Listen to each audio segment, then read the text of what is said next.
Welcome to the Hiddenite Center. My name is Wyatt Smith and I'll be taking you through a virtual tour of our museum. Firstly, we'll start with the folk history of the house. It was originally built as a two-story cottage in 1900 for a young couple who were supposed to get married. Unfortunately, 3 days before their wedding, they had an explosive argument over politics, imagine that, and decided to call everything off. A man lived here very briefly, but then turned the house into a rental property.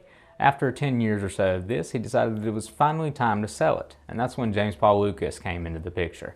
Now, he had stayed in Hiddenite before at the Sulphur Springs Hotel, but decided that this would be a great place for him to live. So he purchased the house, but the first thing he said was it needed to be bigger. Now, usually if you made an addition, you would just build onto the side or take off the roof and build on top of it that way. But Mr. Lucas was not a man who would lower himself to be normal. He had the house cut in half horizontally, and then used a system of jacks and pulleys to lift the original second floor up, put it on stilts, and install an entirely new second floor directly in between it. And that architectural feat is what got us on the National Register of Historic Places.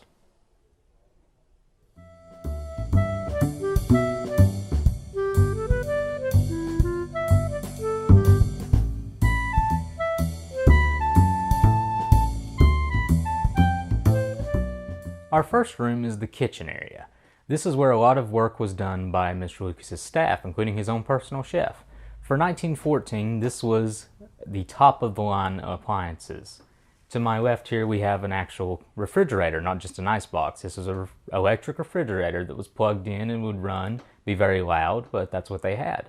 This particular model was invented in 1913, so when I say top of the line for then, I mean top of the line. To my right here, we actually have one of the first gas-powered stoves on the market, and it was built by the Quick Mealtime Company, which started in 1888, selling wood fire and then later gas stoves. On the offside area, we do have a wood fire stove, and that is something that many traditional people in this area still used over the gas stoves.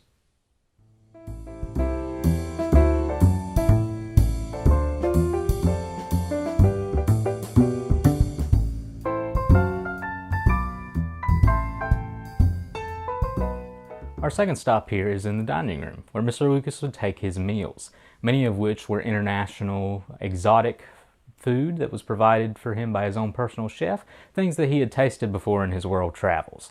Another thing we have here is the control area for the buzzer system, and this is a series of buttons, and each one was wired to a different room, and pressing these buttons would make a buzzer go off in said room. Mr. Lucas would use this to get in touch with his staff, and they would do the same. It was also wired to the main gate when there was one, and visitors would be able to ring in and have the gate open so they could drive in and enter the mansion and be entertained by Mr. Lucas.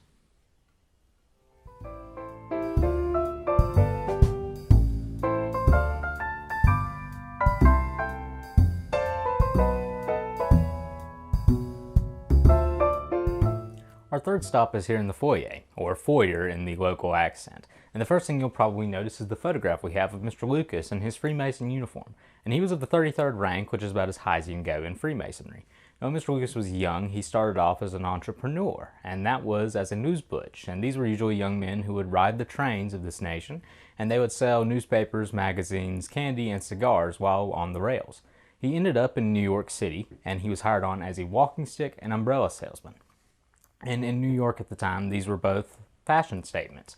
Men would never leave the house without a good cane, and women never went anywhere without an umbrella, usually just as a sunshade. Now, later on, he was hired by Samstag and Hilda Brothers, which was a large department store in New York, and he ended up as the general manager of their jewelry department. After this, he started his various world travels, getting to know people in the gem industry, so he could import various jewels and other nice things into the country. This is how he built up his fortune and how he starting his many collections. And one of his first collections was walking sticks and umbrellas, the first thing he really started selling. Now, I had the privilege of taking his great-nephew through this museum on a tour, and he told me of a photograph the family had in their possession. And this photograph showed how Mr. Lucas put his walking stick collection on display. He had one of the walls in the mansion completely cleared off of everything except walking sticks, which he had paneled to the wall horizontally as so. This was a modern art masterpiece for the time.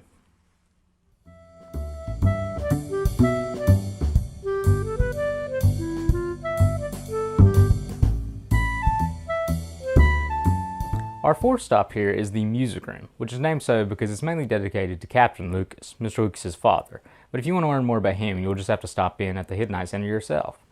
Now, One thing I'll draw attention to is the wood graining. This room has the original condition grain that did not need to be restored when we came along and turned this into the Hiddenite Center.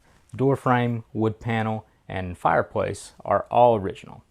One thing you'll also notice is the keys on top of each door frame, and these represent the amount of trunks Mr. Lucas himself had. Our main art gallery used to be his main office space, and half of that room was dedicated entirely to storage, where he had stacked to the ceiling with trunks. A couple of these trunks he had filled entirely with gold, silver, and cut gemstones, and when he would have parties, it was said he would bring these trunks in particular out, open them up, and then allow his guests to run their hands through the physical wealth. And if anyone dropped anything on the floor, he was quoted as saying, "Oh, don't bother, those aren't as heavy in carats as the others."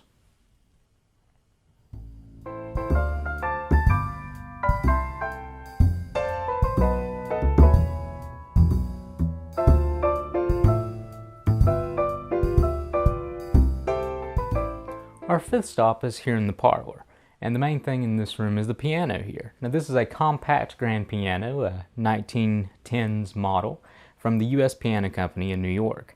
Now these were made to have the same sound as a grand piano, but in a much smaller scale, because as you know, a grand piano would dominate this entire room. The internals to create that sound are very complex.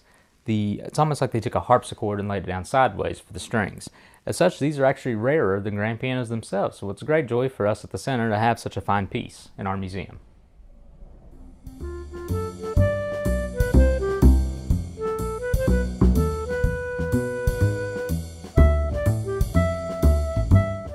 Our sixth stop is here in the bedroom, and this is modeled after Sally Lucas's bedroom, and that was Mr. Lucas's mother. So when he had the mansion renovated, he knew he wasn't going to be living here full time, so he moved both his parents here to run the mansion. Now, Miss Lucas was a hat maker. That was her main passion in life. So actually across the street from here, Mr. Lucas built her a hat shop for her to operate. And this is a postcard she used to advertise that hat shop. Now, the story goes is that she would spend weeks making a new hat, and every other Sunday or so she would put it on and go to church. But she would always show up to church fashionably late. And two things happen when you go to church fashionably late. First, everyone stops and looks at you as soon as you enter the sanctuary. Secondly, there's only one pew left, and that's the front pew. So no matter what, people are going to be seeing exactly what she has made and what she's wearing. After these services, she would go outside, take off the hat, and ask if anyone wanted to buy it. And after these services, every Sunday, she sold a new hat.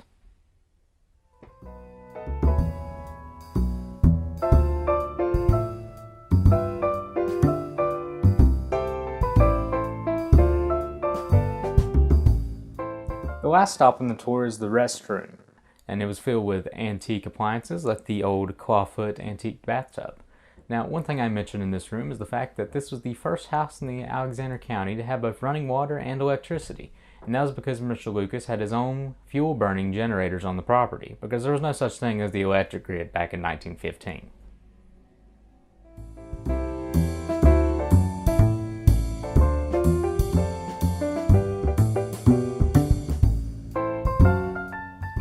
I hope you have enjoyed the virtual tour of our museum, but if you'd like to learn more, please schedule a trip to Hiddenite, the Emerald of the Brushy Mountains.